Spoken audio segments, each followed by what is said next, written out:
नमस्कार दोस्तों, स्वागत है आपका मूवीक्स हिंदी पर। आज हम जो मूवी एक्सप्लेन करने जा रहे हैं उसका नाम है ब्यूटी ट्राइब। फिल्म की शुरुआत में हमें मिन नाम के एक शख्स से इंट्रोड्यूस करवाया जाता है जो कि एक बिगड़ेल लड़का था जिसके अफेयर 5 से ज़्यादा लड़कियों के साथ चल रहे थे।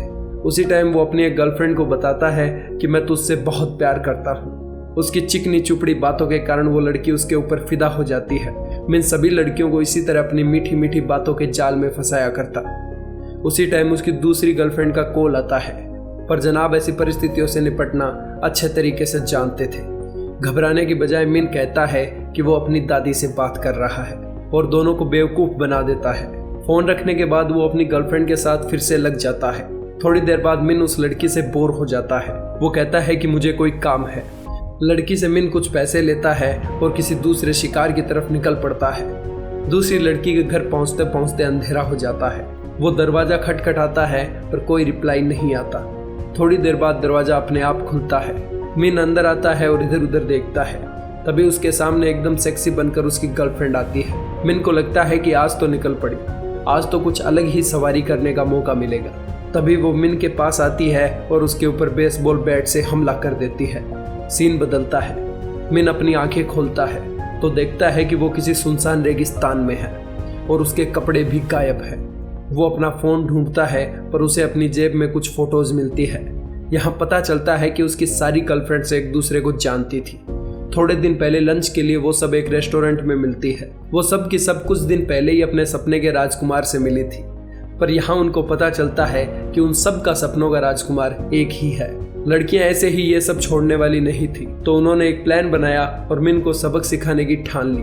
गुस्से में मिन कूदता है और उन फोटोज पर लात मारने लगता है। अगले कुछ घंटों तक वो पैदल चलता है पर रेगिस्तान खत्म होने का नाम नहीं लेता। वो काफ़ी थक जाता है। उसे वहाँ पानी दिखता है और इस चक्कर में वो मिट्टी खा बैठता है। तभी वहाँ कुछ आदिवासी औरतों का ग्रुप आ जाता है। उस कबीले की सरदार का नाम था तालिया। वो लगातार मिन को घूर रही थी। उसे लगता है कि ये लड़कियां उसके साथ इंटीमेट होना चाहती है। वो आगे आता है और तालिया का मास्क हटाता है। तभी उसके ऊपर एक दूसरी औरत हमला करती है। उसे बंदी बनाकर कबीले में लाया जाता है। ये सब औरतें हलीबू नाम के कबीले से बिलोंग करती है, जहाँ सारे अधिकार सिर्फ औरतों को है। आदमियों को यहाँ दास बनाकर रखा जाता है जिनका काम उन औरतों को खुश करना था। कई ओकेजन पर आदमियों को एक न्यूट्रिशन सोर्स की तरह खाने में भी इस्तेमाल किया जाता है। रास्ते में मिन को डोली नाम की एक लड़की मिलती है जो उसे पानी ऑफर करती है, पर पानी उसे पिलाने की बजाय वो नीचे जमीन पर गिरा देती है। उसके पास किसी कुत्ते की तरह एक पेट आदमी भी है जो उसके इशारों पर नाचता है। मिन को एक छोटे से पिंजरे में डाल दिया जाता है। उसी की तरह वहाँ काफी आदमियों को भी पिंजरे में रखा गया था। कुछ दिन बीतते हैं। एक दोपहर उसके पास एक आदमी आता है जो कि बाकियों से काफी सभ्य लग रहा था। उसका नाम था जेंग। वो एक आर्कियोलॉजिस्ट है जो कि कोई रिसर्च के लिए इस रेगिस्तान में आया था। उसके साथ आए सभी साइंटिस्ट को हलीबू औरतों ने मार दिया था। वो एकमात्र जिंदा बच गया क्योंकि उसे कबीले की पुजारी हिला पकड़ के लाई थी। साथ ही वो बताती है कि आज उनका एक त्योहार है जिसमें कुछ चुनिंदा आदमियों को अपनी जान गंवानी पड़ेगी। रात में मिन अजीबोगरीब शक्लें बनाता है ताकि उसे ना ले जाया जाए, पर उसकी कोई चालाकी काम नहीं करती। आध्यात्मिक लीडर हिला कबीले का पारंपरिक नृत्य करती है और चाकू निकालकर उनमें से एक का प्राइवेट पार्ट काट देती है। यहाँ मिन को समझ आता है कि उसे यहाँ मारा नहीं जाएगा बल्कि बुरे तरीके से टॉर्चर किया जाएगा। वो अब कुछ नहीं कर सकता था। मिन की बारी आती है। जैसे ही उसके कपड़े उतारे जाते हैं सब के सब एकटक उसे देखने लगते हैं। उसकी साइज देखकर सब लोग दंग रह जाते हैं। वहाँ एक रिवाज होता है कि इतनी बड़ी साइज वाला शख्स ही उनकी रानी को खुश कर सकता है। ये पहला शख्स था जो रानी को खुश करने वाला था। उसे जबरदस्ती तालिया के रूम में भेज दिया जाता है। वो मिन को उसके कलेक्शन में से टॉय चूज करने के लिए कहती है। ये देखकर वो काफ़ी खुश हो जाता है क्योंकि आज बहुत दिनों बाद वो कुछ एक्साइटेड करने वाला था। पर यह सब मिन पर उल्टा पड़ गया क्योंकि उस औरत ने इंस्ट्रूमेंट का इस्तेमाल उसी के ऊपर किया था। अगले दिन मिन काफ़ी मुश्किल से चल पा रहा था। उसके सपनों पर पानी फिर गया था। जेंग उसे सिंपैथी देता है और उसे हिला के पास लेकर आता है। हिला उसका भविष्य पढ़ती है और कुछ ऐसा देखती है जो उसे बिल्कुल चुप कर देता है। मिन अगर 3 महीने में तालिया को प्रेग्नेंट नहीं कर पाता तो उसे सजा मिलेगी, और अगर वो उसके बच्चे का बाप बन जाता है तो भी उसे मार दिया जाएगा। वो इस जाल से निकलकर कभी भी अपनी पुरानी जिंदगी में नहीं लौट पाएगा। मिन देखता है कि सिर्फ सब्जियों के लिए आदमियों का कारोबार किया जाता है। वो सिर्फ उन औरतों के लिए खिलौने के समान थे। वो औरतें किसी चुस्त दुरुस्त आदमी के लिए लड़ मरती, पर दास मिलने पर वो उसे किसी कचरे की तरह रखती थी। सुबह के नाश्ते के लिए उन्हें कल का बचा हुआ खाना दिया जाता है। मिन वहां से भागने के बारे में सोचता है। वो फिर से जेल नहीं जा सकता। वो जेंग को एक आइडिया बताता है। सबसे पहले उन्हें वहां की औरतों का भरोसा जीतना होगा। मिन काफी अट्रैक्टिव था, तो ये सब उसके लिए काफी आसान होगा। अगले सीन में कबीले की कमांडर तालिया के पास आती है और कहती है कि टेजडा नाम का कबीला उनकी ओर धीरे धीरे आ रहा है। काफी टाइम पहले उनके बीच शांति समझौता हुआ था, इसलिए तालिया को लगता है कि वो उनके ऊपर अटैक नहीं करेंगे, पर फिर भी वो कुछ सैनिक सीमा पर भेज देती है। रात में मिन उसके पैरों पर मसाज करता है, जिससे उसे काफी आराम महसूस होता है। वो मौका देखकर मिन से कहता है कि वो कबीले में एक ब्यूटी शॉप खोलना चाहता है। तालिया इसके लिए हाँ कर देती है, पर उसे पता नहीं था कि वो औरतों का विश्वास जीतने के लिए ऐसा कर रहा है। जेंग और मिन एक खाली रूम की सफाई करते हैं और अपनी ब्यूटी शॉप तैयार कर लेते हैं। सबसे पहली कस्टमर उस कबीले की एक बदसूरत दिखने वाली औरत आती है। वो उसे एक अच्छा हेयर कट और एक ने ट्रीटमेंट देता है। उसमें आए बदलाव को देखकर मेकअप करवाने के लिए वहां बहुत सारी औरतें आ जाती है। समय के साथ मिन औरतों में और पॉपुलर होने लग गया। अपने कमाए पैसों से वो तालिया के लिए खाना बनाता है ताकि उसको इम्प्रेस किया जा सके। वो उसे कहता है कि मैं तुम्हें बहुत पसंद करता हूँ, जैसा कि वो अपनी गर्लफ्रेंड से कहा करता था, पर इसका तालिया पर कोई असर नहीं होता। तुम इस औरतों की दुनिया में सिर्फ एक दास आदमी हो। तभी वहां एक औरत आती है और बताती है कि वो छोटी बच्ची डोली एक कुएं में गिर गई है। औरतें उसे बाहर तो निकाल लाई थी, पर वो एकदम बेजान लग रही थी। तालिया और मिन वहां आ जाते हैं।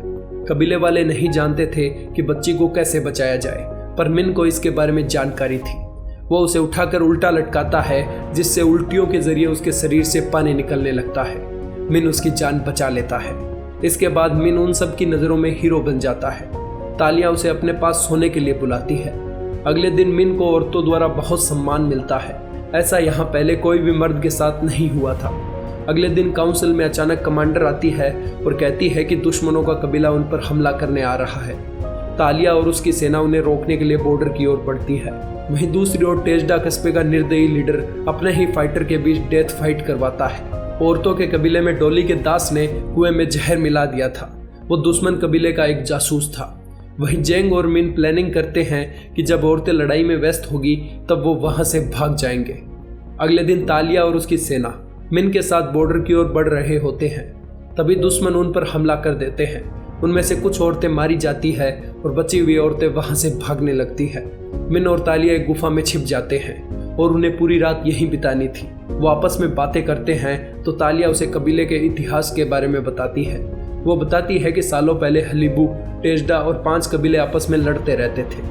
इसके चलते सब तबाह होने लगा। तभी सफेद घोड़े पर सवार होकर एक ओसा नाम का शख्स आता है और इस जगह शांति के लिए संधि करवाता है। सैकड़ों सालों की इस संधि का हमने हमेशा पालन किया, पर टेजडा लोगों ने हमला करके ये नियम तोड़ दिया है।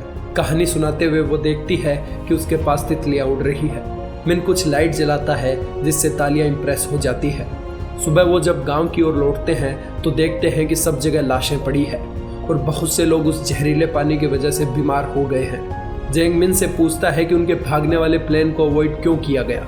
वहीं तालिया को पता चल जाता है कि मिन उन्हें धोखा देने वाला था, पर तालिया उसे मरता हुआ नहीं देख सकती थी, इसलिए वो उन्हें रिहा कर देती है ताकि वो अपनी पुरानी जिंदगी में वापस लौट सके। थोड़ी देर चलने के बाद मिन कहता है कि हम उस समय भाग रहे हैं जब कबीले को हमारी जरूरत है। जेंग इसके लिए मना कर देता है, पर मिन अपना मन बना चुका था। वो वापस गांव की ओर निकल पड़ता है। वहीं दूसरी ओर दुश्मन कबीले पर हमला करते हैं और सभी औरतों को बंदी बना लेते हैं। औरतें पूरी कोशिश करती है, पर दुश्मन काफी ताकतवर थे। वो सब हार मानने ही वाले होते हैं। तभी मिन सफेद घोड़े पर चढ़कर आता है, जैसे सालों पहले ओसा आया था। वो टेजडा के लीडर को फाइट के लिए चुनौती देता है। अब बात उसकी इज्जत पर थी। लीडर उसका प्रस्ताव स्वीकार कर लेता है। दोनों में लड़ाई शुरू होती है। मिन उस लीडर को खत्म कर देता है और औरतों वाला कबीला जीत जाता है। थोड़े दिन बाद वो सब लोग तालिया की प्रेगनेंसी सेलिब्रेट करते हैं। इसी के साथ फिल्म खत्म होती है। अगर आपको हमारी एक्सप्लेनेशन पसंद आई हो तो सब्सक्राइब करें हमारे चैनल मूविक्स हिंदी को। धन्यवाद।